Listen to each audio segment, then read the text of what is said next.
Home of the Washington Commanders, FedEx Field is one of the most talked about stadiums in the NFL, but not always for the best reasons. From heated debates among fans and players to viral moments that have put it under the spotlight, FedEx Field has earned its reputation as both iconic and infamous. We'll explore what the media, players and fans have to say while uncovering whether the experience lives up to the hype or the criticism. Welcome back to another top-line video, and today we'll be finding out if FedEx Field is really that bad. Let's take a closer look.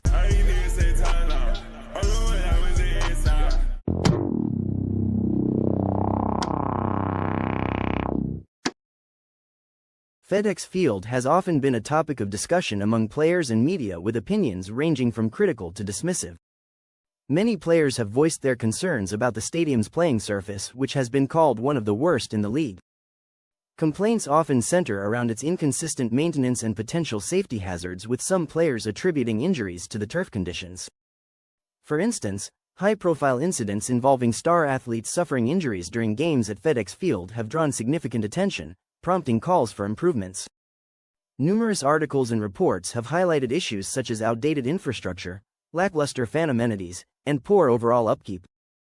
Critics have frequently pointed out problems like plumbing leaks and subpar concessions, arguing that the stadium fails to live up to modern NFL standards. On the flip side, some argue that the harsh criticism stems from the Washington Commanders' struggles on the field, with the stadium becoming a scapegoat for broader organizational issues. Despite its flaws, FedEx Field has hosted notable games and events, earning a place in NFL history. But the consensus remains that the stadium needs significant upgrades or potentially replacement to meet the expectations of today's players, fans and media.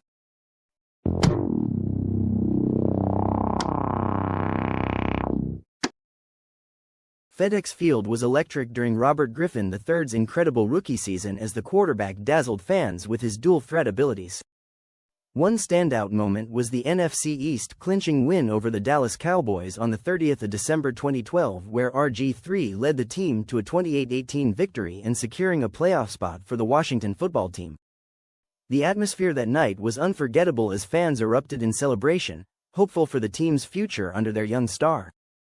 On the 19th of September 2005, the Washington football team stunned the Dallas Cowboys in one of the most dramatic Monday Night Football games ever. Trailing 13-0 late in the fourth quarter, quarterback Mark Brunell connected with Santana Moss for two long touchdown passes, sealing a 14-13 comeback victory. The emotional shift from despair to euphoria was palpable, cementing the game as a highlight in FedEx Field's history. After the tragic passing of safety Sean Taylor, the game on the 2nd of December 2007 against the Buffalo Bills became a heartfelt tribute. Fans and players honored Taylor with a somber but passionate atmosphere, which led to the defensive lineup starting the game with just 10 players, symbolizing Taylor's absence. Despite the loss, the event remains etched in the memory of those who attended. These moments highlight FedEx Field's place not only as a sports arena but as a venue for community, celebration and history. Despite criticisms, its legacy includes moments of pure magic that will resonate with fans for years to come.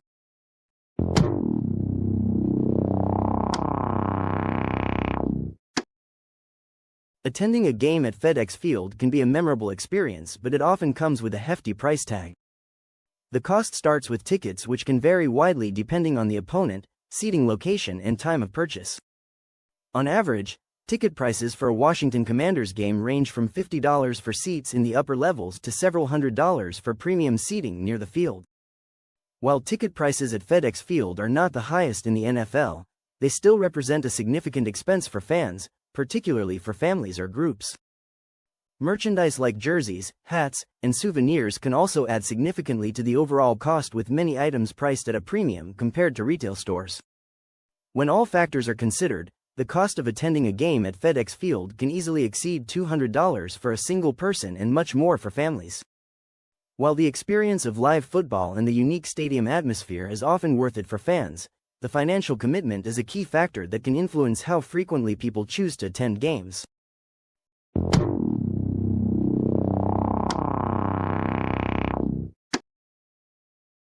Traffic and accessibility issues are among the most common complaints about FedEx Field, with many fans citing these factors as significant deterrents to attending games. Located in Landover, Maryland, the stadium is not centrally positioned in relation to major metropolitan areas, which makes travel inconvenient for many fans. The lack of nearby highways exacerbates congestion, particularly on game days when tens of thousands of fans descend on the area. Long lines of vehicles often stretch for miles, leaving many stuck in traffic for hours before and after games. While FedEx Field boasts one of the largest parking lots in the NFL, the layout and organization have been criticized. Fans frequently report confusing directions, long waits to enter and exit, and high parking fees that feel unjustified given the hassle. The nearest metro station, Morgan Boulevard, is about a mile away, requiring fans to endure a long walk to the stadium, which is a challenging prospect for families with children, elderly attendees, or those carrying tailgating supplies. These logistical hurdles detract from the overall experience and have led many fans to choose the comfort of watching games at home over the ordeal of attending in person. Addressing these traffic and accessibility issues will be crucial for FedEx Field to enhance its reputation and attract a more enthusiastic fanbase.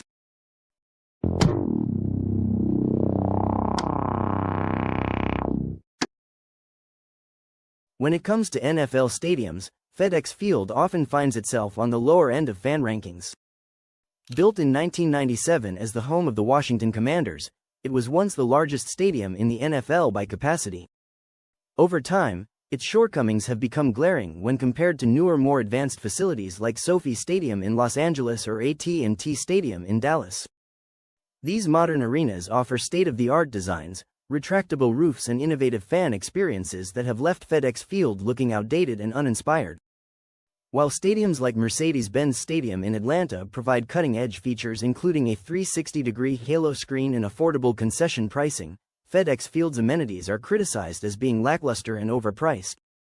Seating comfort is another issue, with complaints about narrow seats and limited legroom, which is a stark contrast to the spacious and luxurious seating found in venues like Allegiant Stadium in Las Vegas. Accessibility is another sore point. While stadiums like Levi's Stadium in Santa Clara boast seamless integration with public transportation and thoughtful urban planning. In terms of fan atmosphere, some argue that FedEx Field lacks the electric energy found at Lambeau Field or Arrowhead Stadium, where passionate fanbases and stadium designs amplify crowd noise and excitement.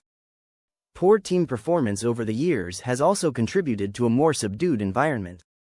While FedEx Field has its moments and history, it pales in comparison to the innovation, convenience, and excitement offered by other NFL stadiums. As the league continues to evolve with bigger and better venues, FedEx Field feels increasingly left behind. If you made it to the end, please consider leaving a like and subscribing to the channel. If you enjoyed this video, then you'll enjoy the top 10 oldest NFL stadiums.